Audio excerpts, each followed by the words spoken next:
Olá, muito boa noite para você. Começa agora o Aparecida Debate, um espaço para discutirmos os principais assuntos do Brasil e do mundo. E hoje vamos falar sobre os medicamentos de alto custo.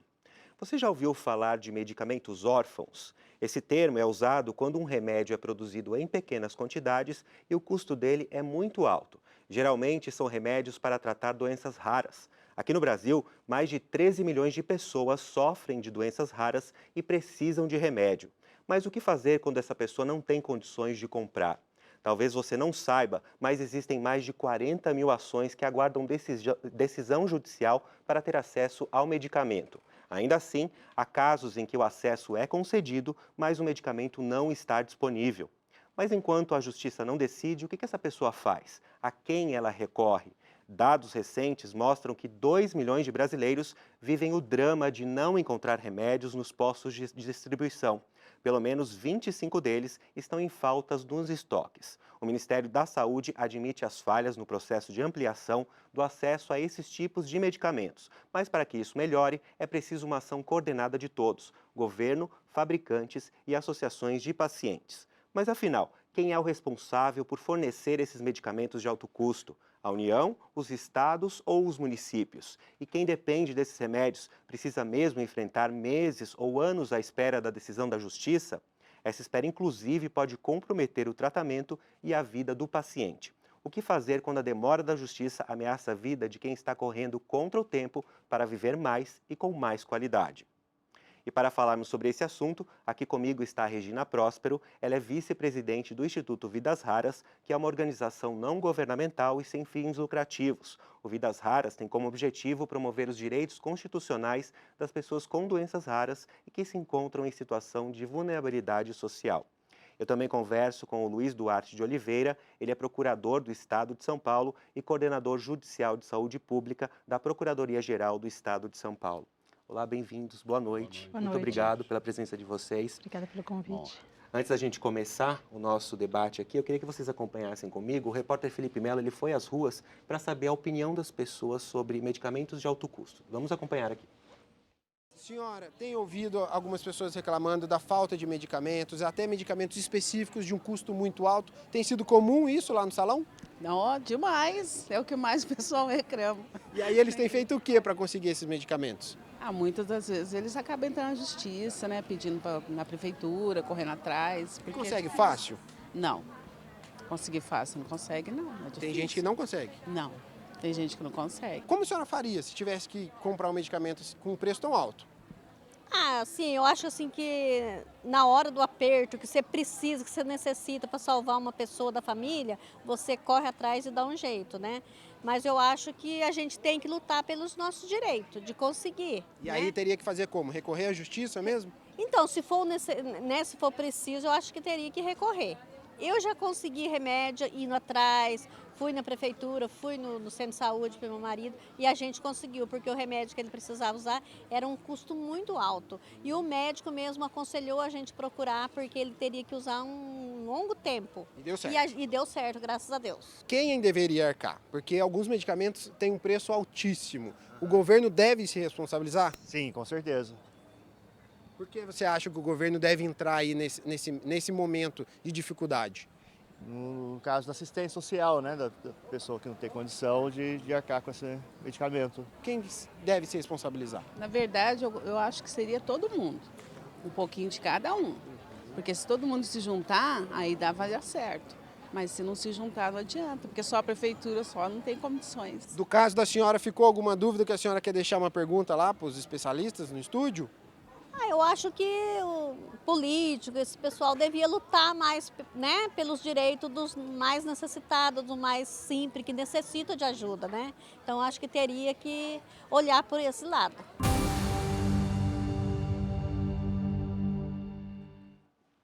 É isso mesmo. Vamos começar então com o Dr. Luiz. Quem deve arcar com esses custos? A União, os estados ou os municípios? A coisa não é tão simples. No Brasil, nós temos uma política nacional de medicamentos e uma política nacional de assistência farmacêutica. E ela, através dessa política, tentou se estabelecer uma responsabilidade de todos os entes públicos, municípios, estados e a União, via Ministério da Saúde. Em que medida? Através de programas específicos. E aí uma questão até conceitual que eu acho que é necessário que a gente coloque. Quando a gente fala em alto custo, na verdade nós estamos relembrando de um apelido que foi dado em 1993 a um programa de assistência farmacêutica que ele chamava medicamentos excepcionais. Eram medicamentos tão caros, o medicamento em si, ou a cronicidade da doença era tanta que o homem médio, o homem comum jamais conseguiria suportar o custo do tratamento.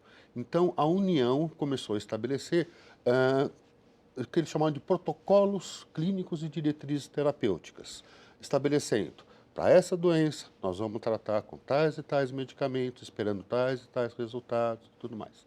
E tudo era financiado, naquela época, pelos estados. E aí cunhou-se um bordão que alto custo é responsabilidade do Estado. Bom, esse alto custo foi sendo modificado no correr dos anos. Hoje, esse apelido corresponde a um programa chamado Componente Especializado de Assistência Farmacêutica do SUS, no qual municípios, estados e União são partícipes, como? Dividindo principalmente pelo custo e linha de tratamento. Então, uma primeira linha de tratamento de uma doença específica, num estágio não muito grave, nós vamos ter medicamentos de custos menores, isso é município. Não deu certo, vamos para uma segunda linha de tratamento, medicamentos mais caros, aí de responsabilidade do Estado. Não deu certo, tem uma terceira linha de abordagem, medicamentos caríssimos, aí é o Ministério da Saúde que se encarrega. Só que tudo isso é dentro de programa do SUS. Então, alto custo, o SUS dá. O que o SUS não dá? Alguns medicamentos de alto valor agregado ou de muito caro, o medicamento caro. E por quê?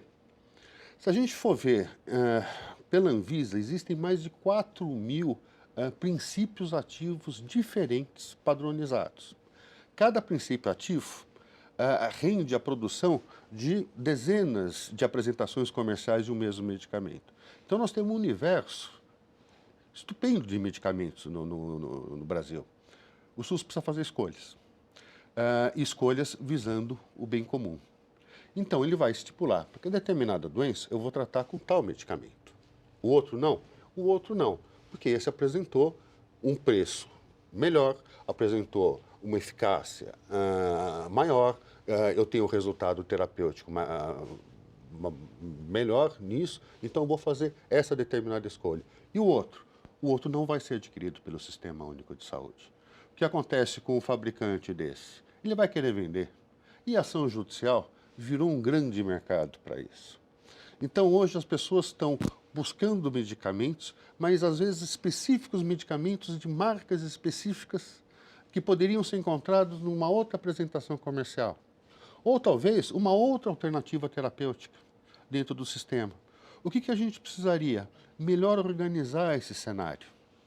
Então nós temos muito medicamento para tratar muita doença, mas o SUS tem o seu padrão de tratamento. E esse que a gente tenta colocar para a população e ofertar. É aquele específico prescrito pelo médico? Não necessariamente. Funciona? Sim, comprovadamente ele é eficaz.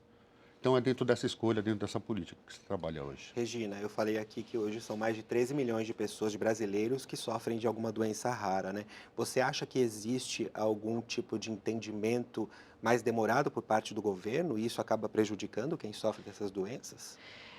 Nesse universo de 13 milhões de brasileiros, né, 8% da população estima-se que tem uma doença rara, mas nem todos esses 13 milhões sabem que tem uma doença rara e nem todos têm um tratamento medicamentoso.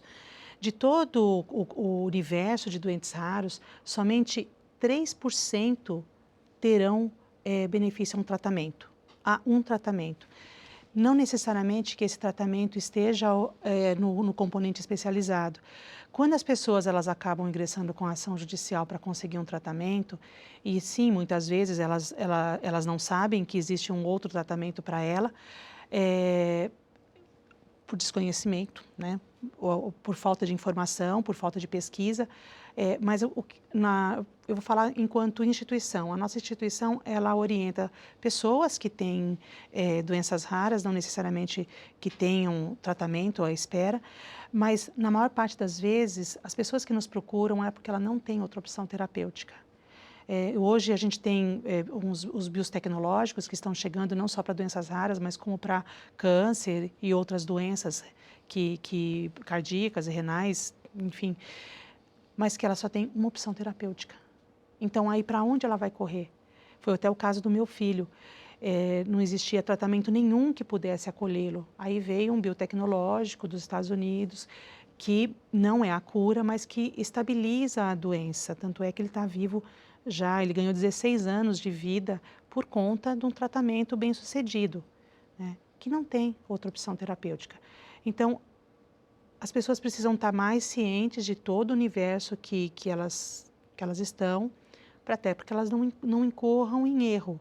Mas, infelizmente, boa parte dessas pessoas só tem uma opção terapêutica. Só para a gente contextualizar, o que é o Instituto Vidas Raras e como vocês ajudam essas pessoas que procuram vocês? O Instituto Vidas Raras nasceu por um grupo de pais que foi buscar opção de qualidade de vida para os seus filhos. Na verdade, a gente nem sabia que estava sendo fabricado medicamentos ainda para eles quando o Instituto nasceu.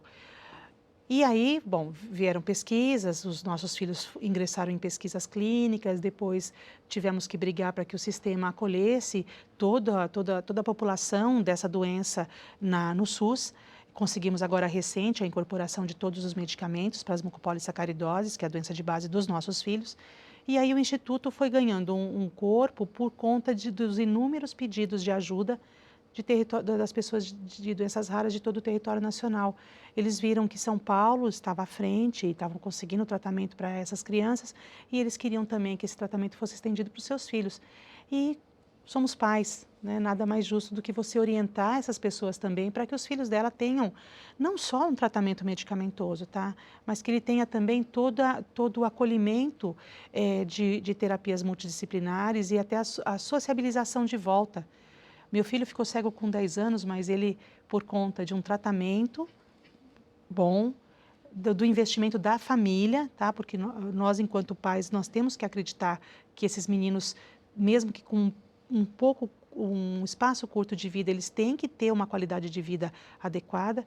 O Dudu se formou em Direito, acabou de se formar em Administração de Empresas, ele é concursado público, ele não é comissionado, ele é concursado público. Então, assim, você, de repente, começa a perceber que você tem que cuidar dessas crianças no global.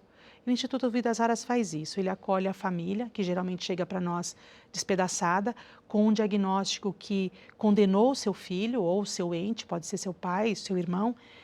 E aí nós fazemos uma triagem, mostrando para ela qual o caminho que ela pode seguir, mesmo que ela não tenha um tratamento medicamentoso a seu favor, mas ela pode diminuir o sofrimento.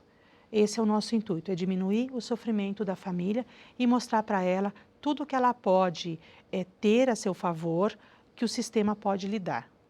Doutor, hoje são mais de 40 mil ações que aguardam decisão, né, para as pessoas conseguirem esses remédios. Essa judicialização acaba gerando uma demanda muito grande nos tribunais? Sim, é imensa e o custo disso é quase que insuportável. Os entes públicos, efetivamente, estão quebrando seus orçamentos por conta da judicialização. Imagine um município, 100, 200 mil pessoas, 2 ações em busca de um medicamento caríssimo, vamos colocar aí 1 milhão, 1,5 milhão, mês, quebrou o município. Você não vai atender mais ninguém no município. Então, hoje nós estamos vivendo um drama que é a escassez no orçamento público de dinheiro suficiente para fazer frente a isso, para fazer frente às escolhas pessoais dos pacientes, em detrimento do bem comum. E tudo aquilo que eu havia programado para tratar as pessoas, dar um acolhimento hospitalar, multidisciplinar, ambulatorial, ou só de auxílio farmacêutico, eu não posso mais fazer isso. Por quê? Pela ausência de recursos públicos. Então, nós estamos vivendo esse drama.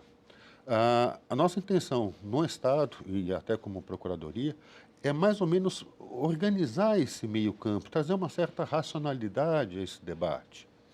E nós estamos tentando algumas investidas em São Paulo, temos um plano piloto que está funcionando na capital e que a tendência é expandi-lo para o resto do estado.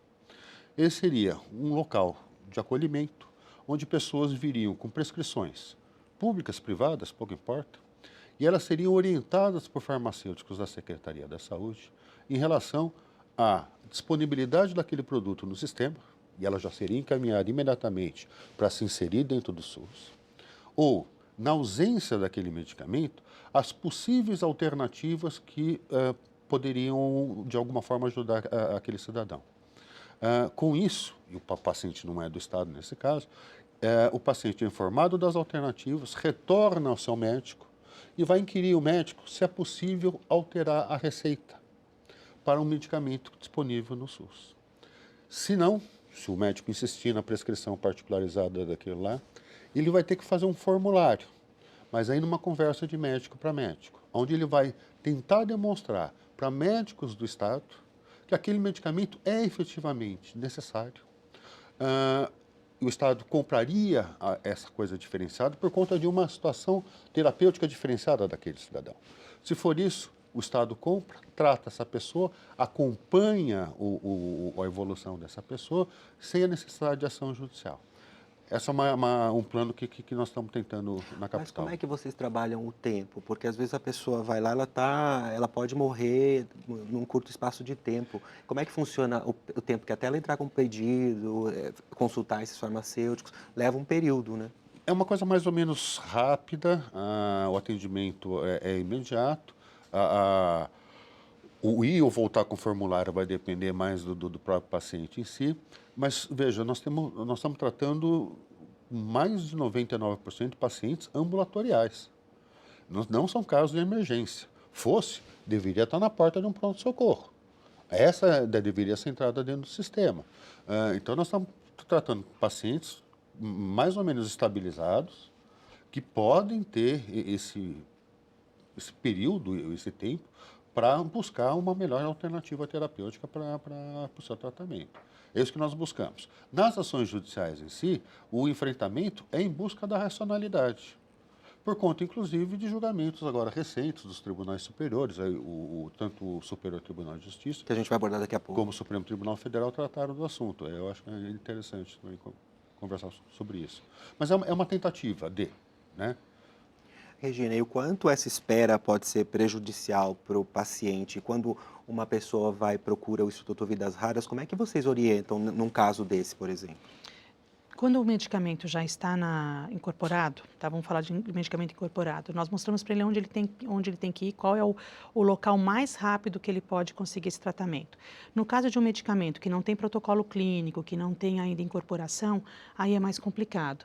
Nós pedimos para que ele entre com um pedido na Secretaria de Saúde do Estado ou, dependendo do medicamento, direto no posto do Ministério da Saúde do seu estado, porque alguns medicamentos a gente acredita que quem tem que fornecer é a União.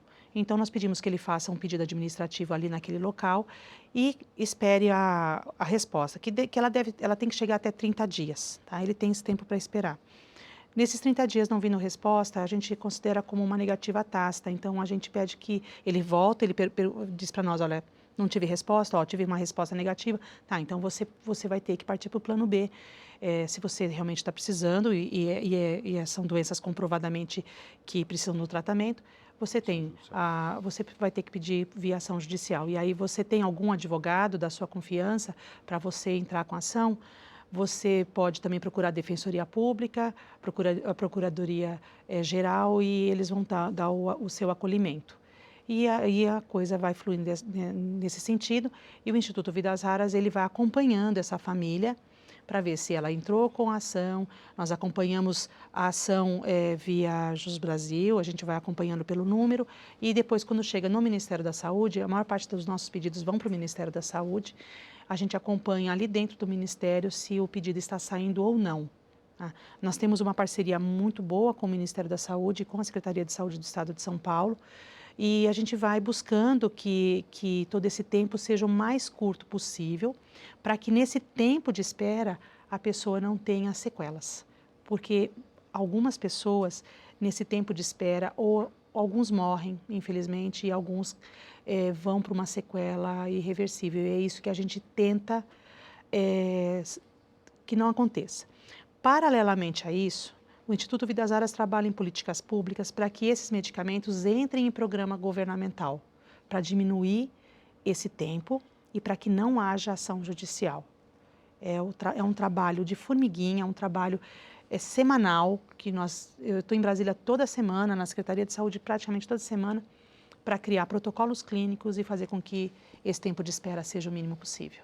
Eu preciso fazer o primeiro intervalo e na volta a gente vai discutir essa questão do STF de maio, né, que o Estado não tem obrigação de fornecer medicamentos sem o registro da Anvisa, a gente vai discutir isso e também a gente vai conhecer a história do menino Noah, que sofre de uma doença rara. Estamos de volta com a Aparecida Debate, hoje estamos falando sobre medicamentos de alto custo. Aqui comigo está a Regina Próspero, ela é vice-presidente do Instituto Vidas Raras, que é uma organização não governamental e sem fins lucrativos. O Vidas Raras tem como objetivo promover os direitos constitucionais das pessoas com doenças raras e que se encontram em situação de vulnerabilidade social.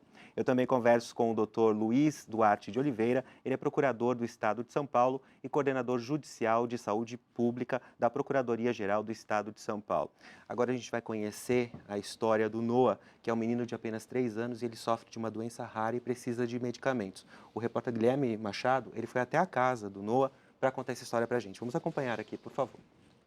Carol, então primeiro eu vou pedir para você apresentar o Noah para a gente, explicar um pouco do diagnóstico que vocês receberam e há quanto tempo vocês têm esse diagnóstico. Tá. Noah é um menininho de 3 anos, ele completou 3 anos agora dia 5/6. Ele tem um diagnóstico de AME, atrofia muscular espinhal. Nós recebemos esse diagnóstico no dia 16/5/2018. E como é que vocês fazem para custear todo esse tratamento? Como funciona o tratamento da AME? A gente custeia tudo através de campanhas. A prefeitura nos cede 8 fisioterapias por mês, mas o restante das terapias são pagas pela campanha. Além das terapias, o Noah precisa do Spinraza, que é a única medicação que faz a paralisação da doença, o progresso da doença. Cada dose custa R$380 mil. Fica mais de 2 milhões o tratamento inicial. E atualmente vocês conseguiram uma liminar para garantir o direito ao acesso a esse remédio, né? Como que está toda essa situação? Contra a Fazenda de São Paulo, o Estado, né, no dia 24/7/2018, nós ganhamos a liminar no dia 23/4/2019 e vai completar 3 meses que está em atraso a entrega da medicação, do tratamento do Noah, né? Nós entramos com o processo pedindo a medicação, o hospital e a aplicação, e até então o Estado não nos forneceu isso, né? O Noah está sem a medicação. Cada dia que passa, o Noah perde um pouco de força muscular, né?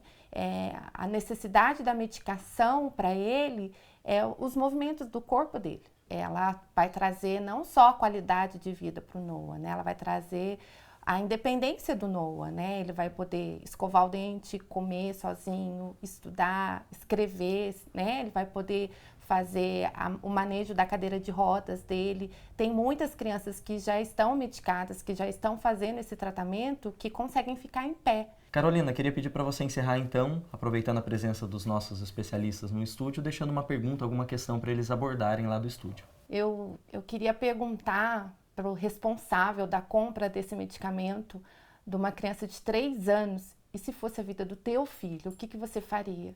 Meu filho está perdendo os movimentos do corpo enquanto não recebe sua medicação. Eles vão esperar meu filho ficar numa cama, vegetando, para dar a medicação do meu filho? E se fosse a vida do teu filho? Queria que vocês comentassem, ficou emocionada, né, Regina? Queria que vocês comentassem essa situação do caso do Noah. Ele já conseguiu, a mãe conseguiu eliminar, por que está demorando, doutor Luiz? Então, esse caso específico, obviamente, se é contra o Estado de São Paulo, não sei. Se for contra o Estado de São Paulo, está sendo acompanhado por um procurador do Estado e ele, efetivamente, está conduzindo isso de uma forma absolutamente ética. Nós não existimos para matar ninguém ou para ceifar a vida de quem quer que seja. A ideia, efetivamente, não é essa. Mas nós precisamos trazer um pouco de racionalidade nesse meio campo. Essa medicação ela aparece por conta de prescrição médica. Então, o processo se inicia com uma prescrição médica. O Estado vai, compra o medicamento e disponibiliza. O médico que prescreve não aplica. ele quer que pegue um médico do Estado para fazer a aplicação. Que médico do Estado vai fazer a aplicação por conta de prescrição de terceiro? Eu não conheço. Você, como jornalista, assinaria um texto que você não leu? Não pode. Não, eticamente é impossível. Não há como compelir o médico do Estado a aplicar uma droga que foi prescrita por um terceiro. Então, nós temos algum problema com esse tipo de ação judicial. Mas ele poderia ser uma questão facilmente solucionável se a gente considerar que o Ministério da Saúde incorporou esse medicamento agora. É uma decisão do Ministério, por conta de evidências científicas que o Ministério encontrou no tratamento dessa doença e avaliou que existe um custo-efetividade que, para o Ministério, é suportável.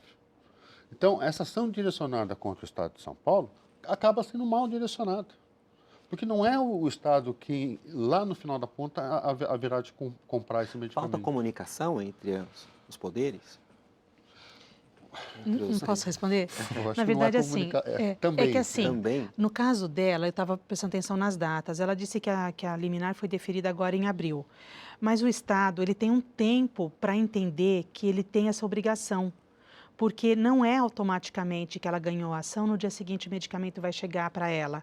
Infelizmente não é assim que funciona. Por isso até que nós, enquanto associação de pacientes, nós lutamos para que o medicamento esteja incorporado. Quando o medicamento está incorporado, a via de acesso é muito mais rápida, ou seja, você está lá com a sua prescrição, você vai no Estado, você entra com o seu pedido, administrativamente, eles vão avaliar todo aquele pedido, eles vão te dar um prazo para receber que não é mais de 30 dias. Tá? No caso da ação judicial, não. A ação judicial foi deferida, mas até aquela ação sair da onde ela está para ir para a mesa do secretário de saúde ou do componente especializado ali de dentro da secretaria para fazer a compra para o NOA, demora um tempo. O juiz provavelmente deu 120 dias para o Estado cumprir, então o Estado ainda está no tempo. Acho que a gente tem que deixar bem claro que, infelizmente, a ação judicial não é da noite para o dia. Por isso que a gente tem que brigar para que tenha a incorporação dos tratamentos. Só para a gente ter uma ideia, a cada ação judicial, eu sou obrigado a deflagrar um processo de licitação dentro da Secretaria da Saúde, para comprar uma coisa diferente por conta de uma situação clínica diferente. Então, essa demora é insuperável para o Estado, não tem como. E como é que você explica isso para a mãe, por exemplo, para a Carolina, mãe do Então, Noah? eu, enquanto mãe, eu também ficaria indignada, mas infelizmente, como diz o meu colega de faculdade, é justo, mas é legal. O governo tem que ter esse tempo para entender o que ele precisa comprar. E é um medicamento importado ainda. Então, ele vai ter que pedir essa importação, vai ter que gerar um radar para o NOA. É muito mais complicado do que a família entende. A gente não quer tudo para ontem, porque, como ela disse, ele realmente está perdendo os movimentos e cada dia que passa vai agravando mais ainda. E eu também não gostaria de ver meu filho dormir, mexer na mãozinha e acordar sem mexer na mãozinha. Por isso que até me emocionou, porque eu sei como é a evolução da doença.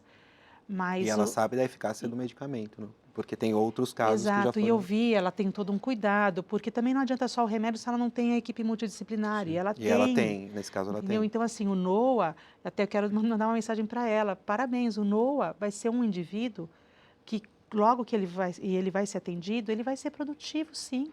Ela tem que acreditar que isso vai acontecer. Mas, infelizmente, por ação judicial, a demora é essa mesma. Agora, o medicamento foi incorporado dia 24 de abril. Tá? Vamos falar da incorporação desse medicamento em específico.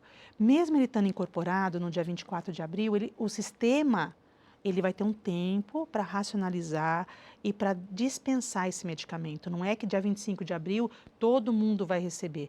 Não, nós estamos trabalhando agora com o protocolo clínico da AME.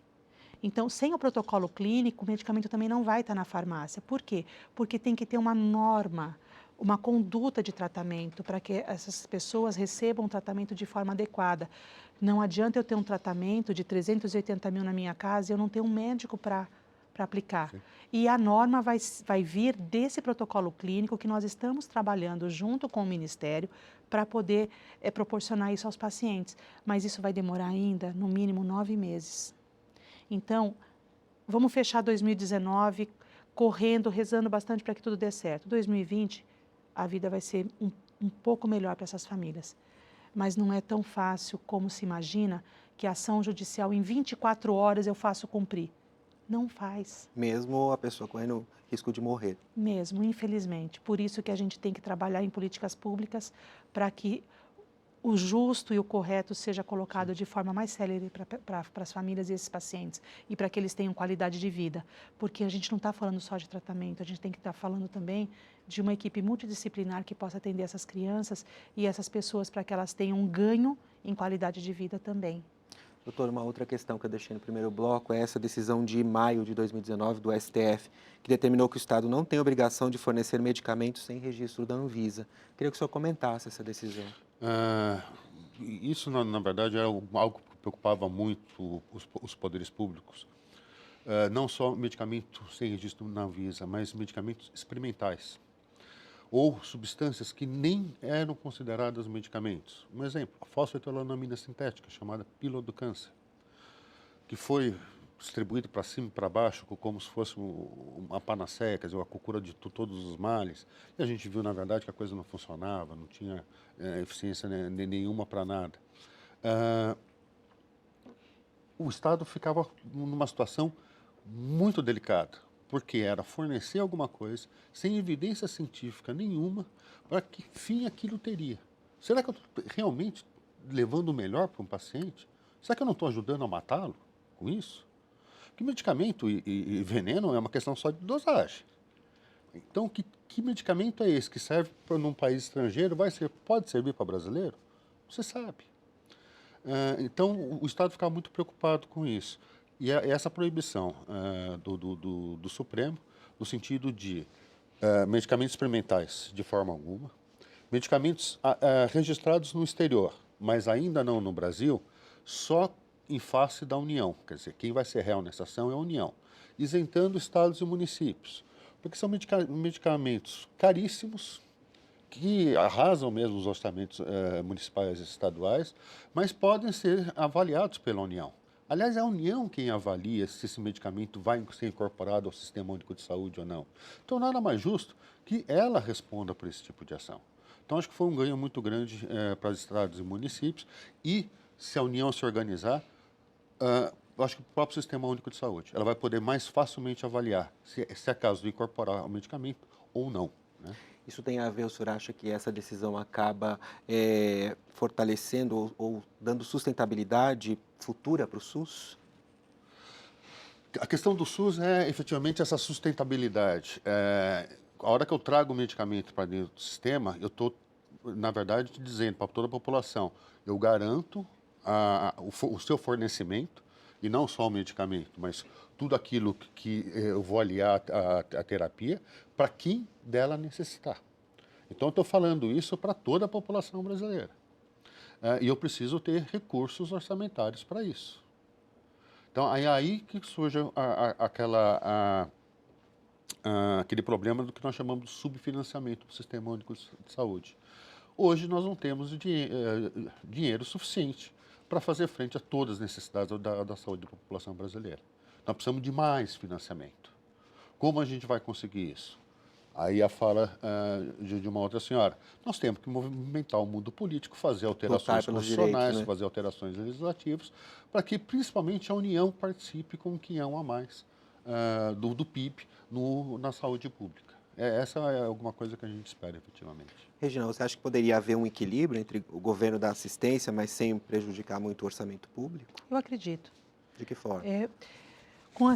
Com políticas públicas que gerenciem todo o sistema para essas pessoas, não só para doenças raras, mas para doenças crônicas também. Uma família, ela consegue sustentar um doente em casa por alguns meses, mais do que isso ela não aguenta. Quando é um doente que tem um problema crônico, que ele vai ter que usar esse tratamento durante a vida toda, aí já não é mais, a família já não consegue mais arcar. Invariavelmente, a gente tem que pedir a tutela do Estado. Quando eu falo Estado, é a União, Estado ou município, é aquele que pode me acolher melhor. Eu acho que as associações de pacientes, elas são bem efetivas nesse ponto, porque elas levam exatamente as necessidades dos seus assistidos, né, trabalhando para que os parlamentares entendam também as necessidades e criem recursos em forma de lei para levar aos órgãos gerenciadores de todo esse sistema, que são os órgãos de saúde. Eu acho que a gente ainda tem muito para caminhar, tá? A gente tem muito ainda para trabalhar, mas do que tinha enquanto eu lá atrás, há 30 anos, quando nasceu meu primeiro filho doente, 18 anos quando nasceu a associação, a gente já caminhou bastante. Nós estamos muito aquém do que precisamos, mas a gente está mostrando para o sistema, com as informações que a gente obtém nesse meio, de como que a gente pode gerenciar melhor todo esse orçamento. Eu acho que a gente precisa também criar centros de referências, criar não, porque os centros já existem, eles só precisam estar melhor enxergados mesmo, tá? A gente tem excelentes hospitais em vários locais do país que precisam ter reconhecidamente a sua visão como centro de referência e receber esse recurso para poder gerenciar melhor toda essa população com o recurso que virá. O brasileiro é bom nisso, o brasileiro é criativo. Eu acho que trabalhando junto a gente consegue chegar num denominador comum onde o Estado consiga atender melhor e os pacientes não fiquem à mercê. Complementando essa pergunta que eu fiz para ela, doutor Luiz, o Ministério da Saúde admite as falhas no processo de distribuição, né, de ampliação, mas diz que não precisa ter uma ação coordenada entre governo, fabricantes e associações de pacientes. O senhor acredita que esse é um caminho? Esse é um caminho, sim, mas o que a gente reclama e às vezes se condói um pouco é uma falta de organização do Ministério da Saúde para ser rápido nas aquisições, nas entregas daquilo que ele adquire para estados e municípios, no não descumprir prazos ou quantitativos prometidos. Porque se eu prometo entregar 100 e entrego 50, eu estou falando de 50 pessoas que vão ficar desatendidas na ponta. Isso não pode acontecer com o Sistema Único de Saúde. Então, existe uma responsabilidade enorme por parte do gestor. Essa é essencial. Inclusive, fazendo a interface com associações de pacientes, com laboratórios, no sentido de trazer novidades que sejam efetivamente eficientes e eficazes para a população brasileira, né? Regina, como fica o valor à vida? A vida não tem preço, né? Mas infelizmente, como eu falo que a vida não tem preço, o Estado diz que a vida tem custo. Tem custo. Eu acredito que tudo isso, da minha parte, eu preciso do remédio para atender meu filho. Não vou deixar meu filho desassistido de maneira alguma. O Estado, por sua vez, tem o problema do encargo financeiro. Mas eu acho que tem que ter um consenso que seja bom para todo mundo. O meu filho não estaria hoje produtivo se ele não tivesse sido bem atendido. E assim como isso aconteceu com o meu filho, eu espero que aconteça com todos os filhos das mães que procuram assistência, para os pais que procuram assistência. É aquilo que eu falei, a gente está muito aquém do que precisa, mas muito avante daquilo que a gente tinha lá atrás. Eu acho que com racionalidade a gente consegue atender todo mundo e sem comprometer o orçamento público de forma que quebre o sistema todo. A gente está se encaminhando para o final. Também queria fazer essa mesma pergunta para o senhor. Como fica o valor à vida, doutor Luiz? Não, a vida não tem valor. Não tem como precificá-la. O que eu posso precificar, porque tem custo efetivo, é o tratamento que eu vou despender a cada paciente. Hoje nós temos uma expectativa de vida que foi alterada. Nós vemos mais. E descobrimos doenças degenerativas que mal conhecíamos no passado. Hoje é comum encontrarmos aí o Alzheimer da vida, outras demências e tudo mais, que mal sabíamos tratar. Estamos engatinhando ainda para saber como tratar. E o que eu faço com esses pacientes? Eu preciso trazer o melhor para eles. Isso tem um custo. Quem há de suportá-lo? Essa é uma grande discussão. Aonde vem esse financiamento? Da onde eu vou arrancar recurso? E esse preço que se contrapõe ao valor da vida, né? Infelizmente.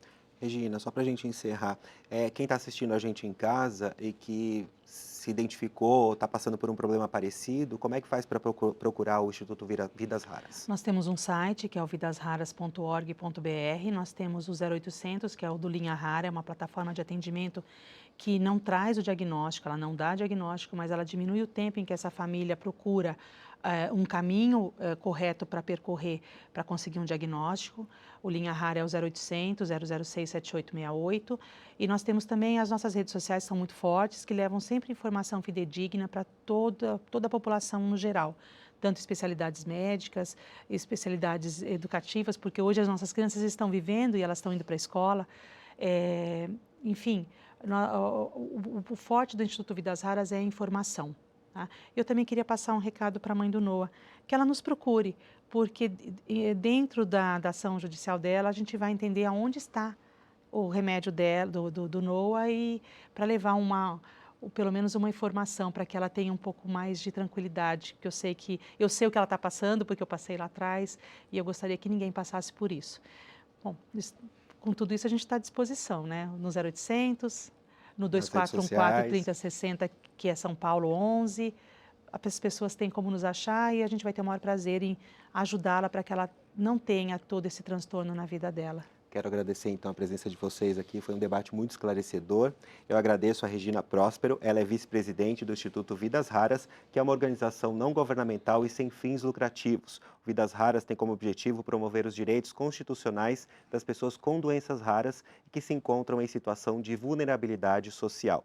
Muito obrigado também ao Luiz Duarte de Oliveira. Ele é procurador do Estado de São Paulo e coordenador judicial de saúde pública da Procuradoria-Geral do Estado de São Paulo. E você, qual tema você quer ver aqui no nosso programa? Mande sua sugestão, crítica ou elogio para a gente. Anote aí o nosso WhatsApp, 12 99750 3600. O Aparecer Debate hoje fica por aqui. Uma boa noite para você e até semana que vem. Tchau.